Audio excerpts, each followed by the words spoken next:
Leo msikitini kumamake, naingia msikitini, shehe kaniona, sijui amenionea wapi kumamake. Shehe katoa mawaidha, akasema watu wapo aina tofauti tofauti humu msikitini. Kuna vijana wa michezo haramu kumala mamake. Akasema shehe amevimbilwa amani.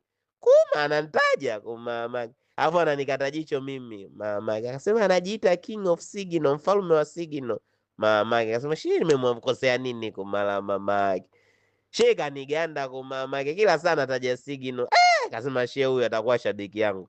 Akatoa hadi shehe akasema hivi, unajitakiwa ujitahidi maamuma. Takiwa ujitahidi King of Signal. Tuletee hata 7 mara 7 ziwe 9. Kasema kuma shehe huyu yupo kwenye Signal kwenye channel kumamake. Shehe katoa mawaidha akamaliza kumamake. Baada ya asalamu alaykum wa rahmatullahi wa barakatuh, waanza asalamu alaykum. Shehe kasema michezo haramu inalipa kumamake. Akasema familia kuma mimi mwema.